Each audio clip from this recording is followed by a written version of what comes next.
감사합니다. 오늘 2026년 2월 4일 벌써 입춘이네요. 와. 얼마 전에 화성 쪽에서, 그죠?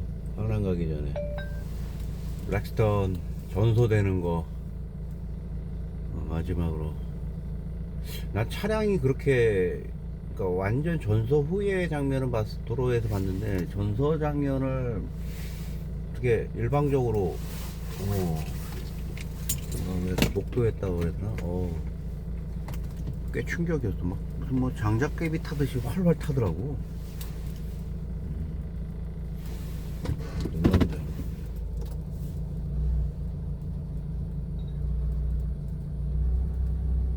개인적으로 계속 어떤 위대한 인물이라고 하는 위인을 쫓다 보면 그 위인이라고 하는 거는 어떤 한 특정 집단이나 민족, 인종들이 내세우는 하나의 뭐라고 해야 되나, 가면, 페르소나 라는 거를 요즘에 여실히 느끼게 됩니다. 그냥 군사적인 영웅이 그 민족이나 국가의 어떤 운명을 가르는 어떠한, 아니면 새 역사로 들어가는 한 장면을 그대로 그냥 단칼에 베어버리고 다른 문을 열게 해주는 직접적인 동기나 계기나 원인이나, 그죠? 큰 동력을 주었던 사람들을 보통 위인이라고 하잖아요. 그에 반해서 그런 그들의 능동적인 역사 관계에서 피동적으로 그들의 그런 추진에 의해서 알게 모르게 다치게 되는 경우가 있잖아. 그런 경우가 대부분의 어떤 안타까운 역사이고 그런 것 같더라고요. 조선과 그 메이지 일본의 관계를 말씀드리는 거예요. 특히나 사이고 다카모리라고 하는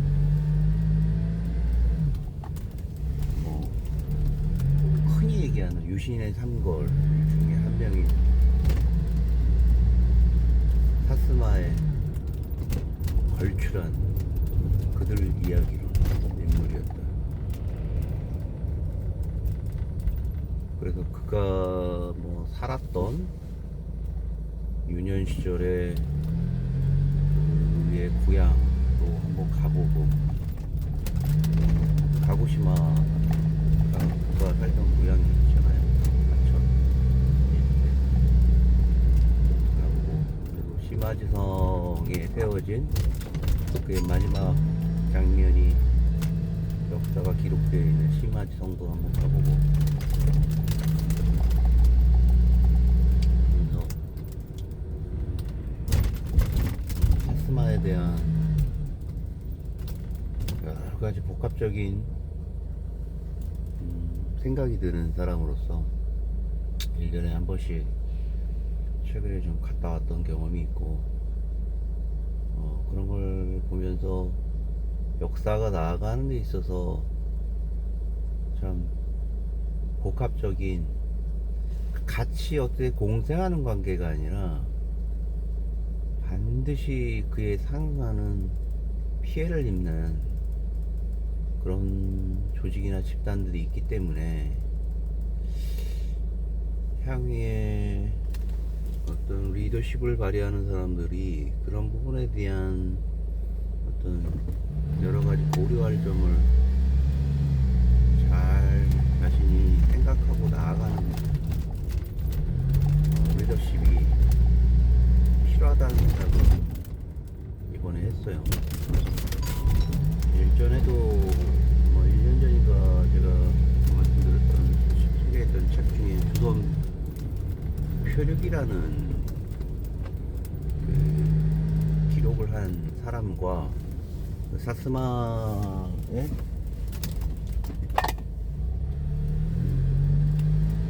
일부 기록들이 사스마의 그 사이고 다카모리와의 인연이 없을 수가 없죠.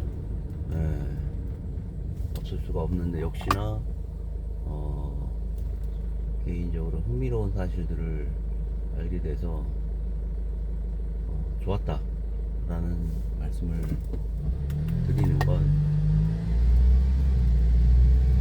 아까도 초두에 말씀드렸지만 어떤 사람이 가지고 있는 다양한 면모들, 그리고 어떤 민족이 가지고 있는 다양한 면모들의 이면에는 그 페르소나의 가면을 벗겼을 때 그 맨 얼굴을 봤을 때 감당할 수 없는 모습들이 역사의 진실된 면이 아닌가.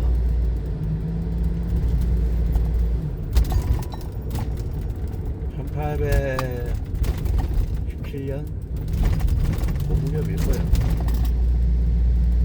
사스마의 조공국 실질적인 식민지였던 유구위의 그 열도였던 아오에라지마 섬이었나요? 이곳은 실질적으로 사스마가 17세기경에 동서간의 전쟁에서 패한 이후에 세키카하라인가요? 세키카하라 전투 이후 패한 이후에 변방에 머물러 있었던 당시에 적극적으로 그 번의 재정을 확보하기 위해서 시마즈 다이노가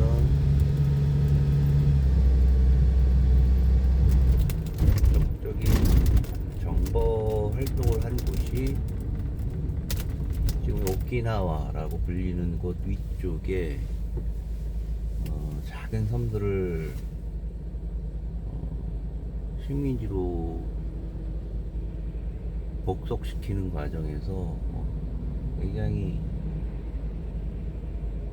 청나라가 당시에는 그곳에 대한 실질적인 그 지배력을 가지고 있는데, 희한하게도 사스마 쪽에서 파견된 사람들이 실질적으로 그곳을 지배하고 이중에 어떤 지배를 받는 안타까운 지역의 성이 된 것을 보고 되게 깜짝 놀랐어. 특히나 19세기 때 시마지 가문의 조공을 바치기 위해서 갔었던 3명의 그 관리들이 섬 내부에 있는 흑설탕, 해산물, 특히나 흑설탕 같은 경우는 굉장한 그 재정에 큰 도움을 주는 부산물이었는데, 정사였던 히나카라고 하는 사람과 부사 요시타카하고 한 명은 내 이름이 생각나지 않지만, 이 3명이 이제 시마주 쪽 가문 쪽에 사스마 쪽으로 이제 이동하는 와중에 풍랑을 만나가지고, 그러죠.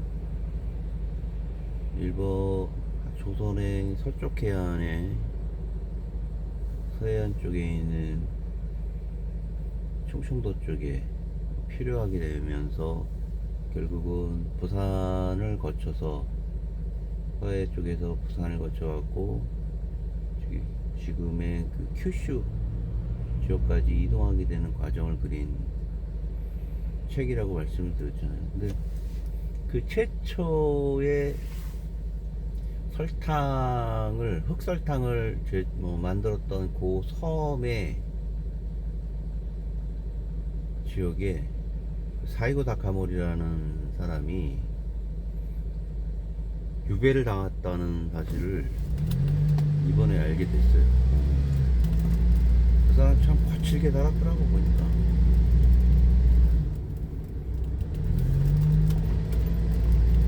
사이고가 1차 때 그 자신이 모시던 주부 시마즈의 개연 아들들이 있는데 장남이 먼저 죽잖아요. 근데 이제 둘째 아들 히사미치와는 그렇게 좋은 사이가 아니었나 보더라고. 마코와 잘 타협을 해보겠다는 주의와 그 다음에 토막을 주장했던 사이고와의 여러가지 번주였던 다이묘 시마지와의 관계가 썩 좋지는 않나 봐. 히사미치와는 장남과는 굉장히 좋은 관계였는데, 똑똑한 관계였는데 일개 무사가 그 자신이 모셨던 장남과의 관계를 계속 마음속에 두었던 거지. 둘째 아들이 되면서 이제 그에 미치지 못하다고 생각했던 사이고는 첫째 형이 가지고 있는 향수를 못 이겨서 굉장히 둘째에게 양도됐던 그 다이묘자에 있었던 사람 시마즈 히사미치에게 정말 모욕적인 얘기들을 했나 보더라고요. 심지어 근문해변을 일으킴으로 인해서 조슈가 가지고 있는 상당히 불쾌한 행동들에 대해서 치안을 맡았던 사이고 다카모리가 일단 시마지 쪽그 다이묘가 군사를 움직이지 말고 일단은 한 곳에 멈춰 있으라는 얘기를 하였음에도 불구하고 파급무사들을 직접적으로 움직여서 조슈에 있는 교토에 올라온 조슈 무사들을 정벌 비슷하게 해서 그들을 이렇게 제압을 하잖아요. 그런 부분들이 시마즈 히사미치한테는 이때다라는 어떤 명분을 일미를 줬다는 것이 우리가 알고 있는 사이고 다카모리의 유배, 그가 유배 생활을 했다는 부분을 유배 생활에서 얻었던 어떤 심각한 병, 음낭에 생긴 병을 얻게 된 직접적인 계기가 되었다. 개인적으로는 안타까운 내용이었을 거예요. 그래서 그 아오에라지마 섬을 한번 서치를 해봤는데 그냥 그 시마즈 히사미치가 사이고를 죽지 않게끔 먹을 거를 최소한으로 주고 그 습기와 바닷바람을 직접 맞을 수 있는 감옥을 하나 지어서 목조로 된 햇빛과 이런 걸 그대로 노출된 감옥에서 한 1년 반 이상을 거의 죽다 죽기 일보 직전. 모기 때가 장난이 아니었나 보다. 모기가 그 어떤 음낭의 림프 계열을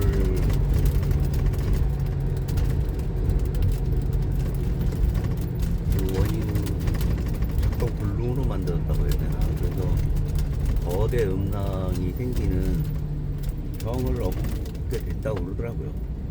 그 와중에 이제 영국과 사스마의 전쟁인 사스에이 전쟁에서 사스마가 굉장한 위기에 처하게 됩니다. 대부분.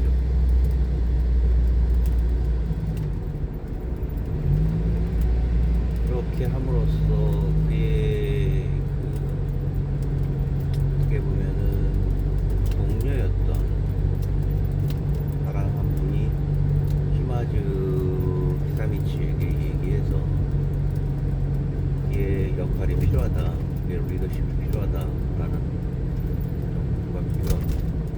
겨우겨우 살아서 돌아오게 됩니다. 그때부터 그런 병은 좀 하여튼 처음 들어봤는데, 그 세인한 전쟁에서 마지막으로 자결할 때 그의 모습을, 목이 잘린 그의 모습을 확인하는 장면에서 그 음낭을, 거대 음낭을 보고 알아차렸다는 얘기가 전해질 정도. 그곳에서 입었던 병과 경찰까지 평생 같이 가게 되는 일이 되는 거죠. 역사는 굉장히 어떤 교차점이라는 거를 확인했을 때, 이 확인하는 사람으로서 만약에 그런 장면들이 시마즈 가문과 사이고 나카모니, 그리고 조선에서 19세기에 표류하면서 있었던 그들의 생각과 이런 부분들이 막 뒤섞여가지고 확인할 수 있는 그 시간이 되었을 때는 굉장한 나름대로의 희열이라는 게 있더라고. 난 또 그런 거에서 또 희열을 느껴요. 정한론을 펼쳤던 이 한국 사람으로서는 굉장히 위험했었던 일이 어떤 이유는, 그가 만약에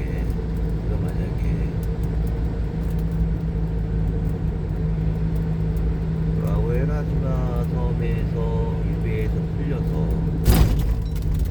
다시 운이 좋게 여러 동료들과 메이지 왕의 허락을 받아서 조선을 일시에 급습을 했다라면 19세기에 그 시점이 어느 시점이냐면 철종 고종의 뭐 초기 요 시점이었을 거라고 생각이 들어요. 1850년 일본이 그 내전이었던 세인한 전쟁이 일어나기 직전에, 만약에 세이고 나카모리가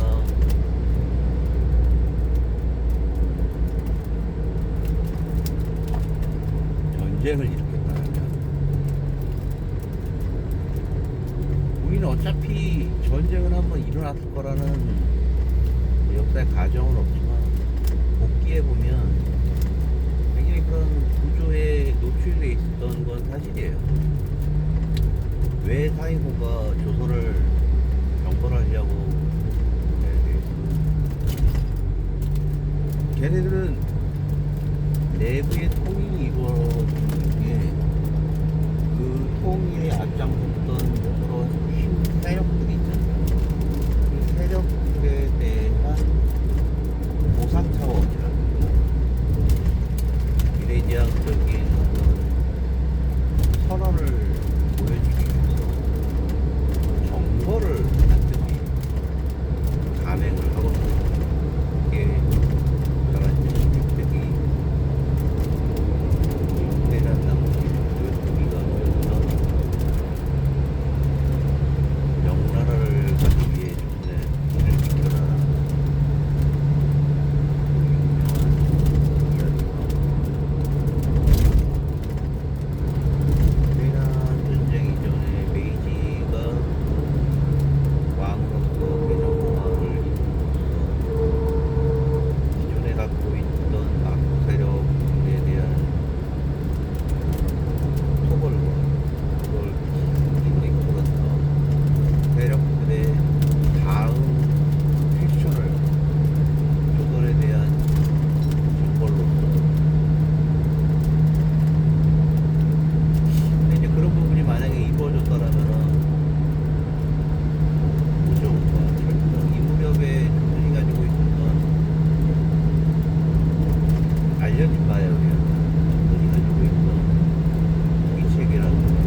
여기